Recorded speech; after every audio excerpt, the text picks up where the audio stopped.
vieron que desde la pandemia hasta acá, sobre todo, han explotado las estafas virtuales, ¿sí? Las estafas que se hacen vía internet con transacciones económicas que terminan en robos de cuentas vaciadas, datos que se roban y se hacen compras truchas y demás. Y encima, en el último tiempo, con el tema de las ventas del precio del dólar y demás, han crecido mucho las compras al exterior por vía digital.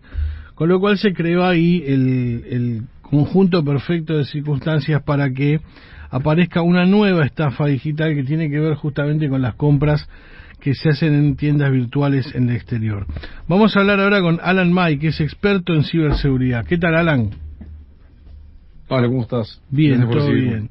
Ahí estuve leyendo que apareció esta nueva modalidad por la cual parece que te llega un falso mensaje del correo argentino, que obviamente el correo no tiene nada que ver, pero le utilizan el logo y demás, como avisando que te llegó un paquete del exterior que no lo pudieron entregar. Vos entrás a una página que te guían ellos, los ladrones, ¿no?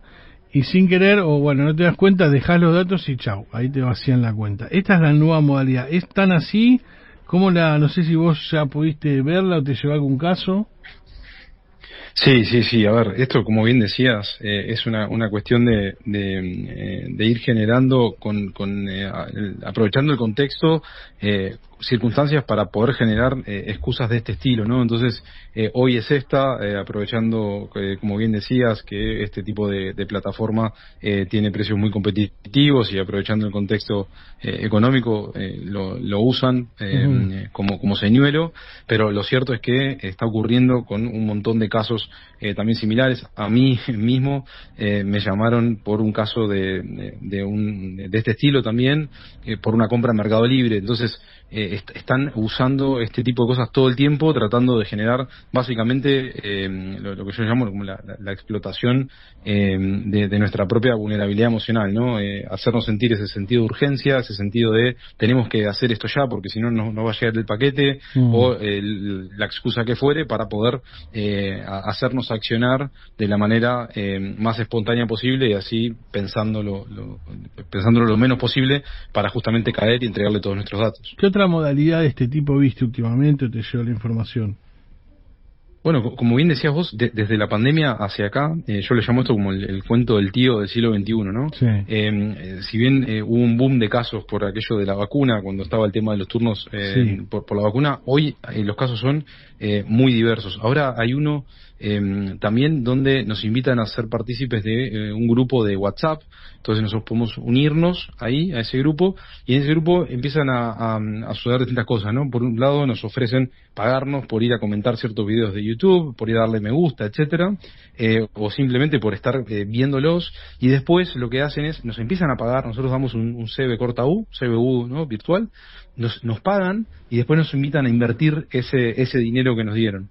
Como ya nos pagaron, entendemos que es algo legítimo y se quedan con todo. Ese tipo de cosas está ocurriendo mucho, todas cosas vinculadas a ganar dinero fácil, a aprovechar un descuento, a poder subsanar un error en una compra para que la compra efectivamente nos pueda llegar. Todas cuestiones que nos permitan hacer algo rápido, que es un poco en lo que quieren que caigamos, ¿no? Esto ha crecido tanto, esto lo agrego entre paréntesis, que por ejemplo el Ministerio Público Fiscal de la ciudad tuvo que crear una fiscalía específica contra ciberdelito, porque fueron tantos los casos que aparecieron que tuvieron que especializarse, ¿no?, en las investigaciones y en el seguimiento. ¿Cuáles son, Alan, las claves para no caer en esto? Porque la verdad es que lo que sorprende es cómo a todos en algún momento por ahí te agarran distraído y terminás dando los datos que no tenés que dar. ¿Cómo hacemos para protegernos? Y ahí agregué un dato antes respecto a lo que dijiste, porque se reveló justamente el dato de un crecimiento interanual de más del 20% con por encima de 314.000 casos denunciados. Y sin embargo, estos datos siempre son menores a los datos de la realidad. Es decir, Claro. no se llegan a denunciar nunca el 100% de los casos que se perpetran. Entonces, tenemos que empezar a entender y a familiarizarnos con que esto es una cosa muchísimo más grande. De hecho, el cibercrimen a nivel global ya desde hace un tiempo mueve mucho más dinero que el narcotráfico a nivel global. Hablamos obviamente no de estafas de este estilo, sino de otra índole también que afectan a empresas y demás, que es un poco más mi campo profesional. Pero en términos de recomendaciones para no caer en este tipo de cosas, creo que la más sensata es tener presente que si yo no pido nada, en este caso una compra del correo, entonces no me va a llegar un mensaje del correo. Si me llega, verificar que el proveedor de logística sea el mismo que decía el email que me enviaron para confirmar la compra, validarlo por el otro lado, ir desde nuestro propio navegador a entrar a la página a ver si hay un dato que se nos esté solicitando, no reaccionar inmediatamente a ese estímulo que se nos está exigiendo, ¿no? Eso es como un poco una medida así muy elemental, que es de sentido común, que es lo que no tenemos en ese momento en general, porque justamente se nos está pidiendo que actuemos de manera urgente, pero después hay otras cosas más globales o más abarcativas, que es, por ejemplo, la verificación en 2 pasos, tanto para estafas de WhatsApp como para lo que pueda ser en un correo electrónico, una red social o una cuenta que tengamos creada. Activar la verificación en 2 pasos es siempre fundamental. ¿Y eso cómo es? Bueno, en WhatsApp, dentro de la configuración del propio WhatsApp, vamos a ir al apartado de cuenta y dentro de cuenta la verificación en 2 pasos. Lo que estamos haciendo es básicamente darle un código que lo vamos a estar seteando nosotros, que nos va a permitir que aquel día que alguien descubra nuestra contraseña o que nos hayan engañado para registrar por ejemplo, nuestro WhatsApp en su dispositivo móvil, que no sea posible, porque va a ser necesario este otro segundo factor de verificación que acabamos de activar nosotros mismos. Esto, de vuelta, aplica al WhatsApp. Si no se está entendiendo, aquel que está escuchando esto, y lo estoy diciendo muy rápido, puede buscar en YouTube cómo activar segundo verificación en 2 pasos o segundo factor de verificación, y van a estar las instrucciones. Esto es vital hacerlo, porque nuestras contraseñas, en general, lamentablemente, no se usa una contraseña única, compleja y fuerte para cada servicio. Entonces muchas veces repetimos la contraseña.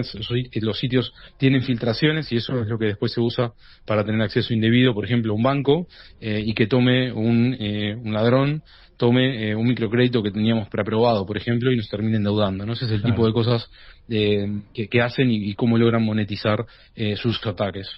Bien. Y si efectivamente hicimos una compra, porque esto parece apuntado a los que sí hicieron alguna compra y que te agarran ahí distraído, ¿qué precaución tenemos que tener?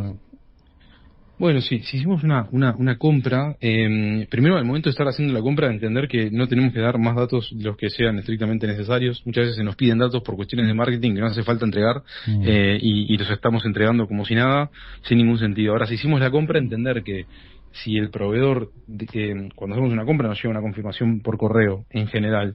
En esa confirmación por correo se nos va a informar qué empresa de logística, por ejemplo, nos va a estar haciendo llegar el paquete. Esa empresa de logística es la única que en todo caso nos podría exigir algo. Ahora, si nos exige algo esa empresa de logística después, en el transcurso de la compra, antes de que nos llegue, nunca va a ser un código personal, un código nuestro que sea único. Es decir, no nos va a pedir una contraseña, no nos va a pedir un código que nos llegue por SMS, no nos va a pedir que entremos de vuelta a hacer la compra y tengamos que poner los datos de la tarjeta, ¿no? En todo caso, si nos lo pidiera, tendríamos que nosotros, en lugar de seguir el estímulo que nos dieron ellos, que fue el enlace que nos facilitaron por correo o por SMS, tendríamos que ir por nuestra cuenta, sin cliquear en nada que nos hayan enviado, a la página en la que hicimos la compra y verificar si falta algo para terminar la operación. Es decir, no seguir aquello que se nos está pidiendo, sino que tratar de validarlo por otro lado, ¿no? Es como que si yo te intento mandar un correo para estafarte y querés validar si efectivamente te lo mandé yo, bueno, me llamás por otro medio, no me preguntás por correo electrónico, ¿vos me estás preguntando esto? No, me llamás por teléfono y me decís, Alan, ¿vos me mandaste el correo? Bueno, y eso de tener distintos mecanismos para validar lo mismo es lo que al final nos va a terminar alertando si algo era una estafa o no una estafa. Y acá tengo que tener cuidado también, agrego una cosa más, si me lo permitís. Sí. Porque en otra de las modalidades que está ocurriendo mucho es que hoy es muy fácil que, por ejemplo, alguien que nos esté escuchando pueda grabar nuestra voz y entrenar un modelo de inteligencia artificial para generar un clon digital nuestro. Sí, ni que hablar se está si usando tuviera mucho acceso a una imagen. Se está usando mucho, ¿no?, la inteligencia artificial para este tipo de delitos. Ya estamos viendo, y esto ocurrió en España hace poco más de 60 días, alguien tuvo acceso a el DVR, que es el dispositivo en el que se almacenan el video de un circuito de vigilancia, un circuito de cámara cerrado en una panadería, y se entrenó con ese video. Los ladrones lograron entrenar a un clon digital, y buscando en Google Maps el número de la panadería encontraron un celular, llamaron, hicieron una videollamada.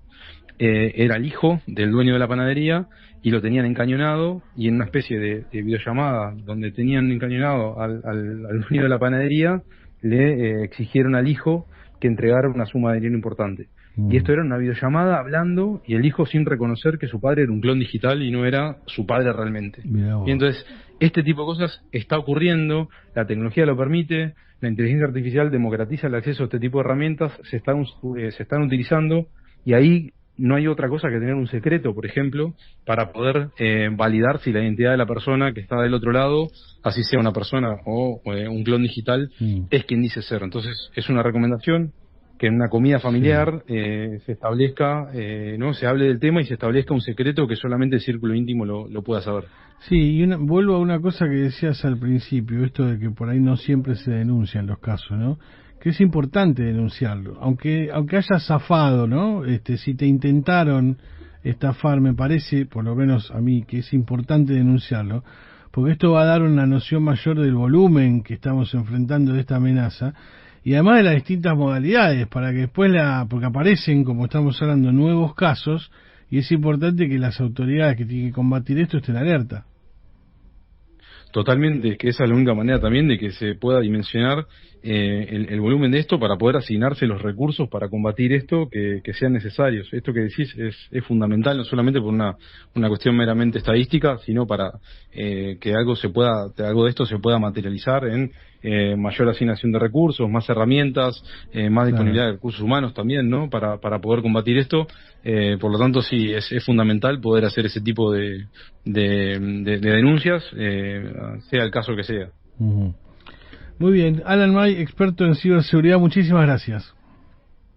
Por favor, un placer, muchas gracias.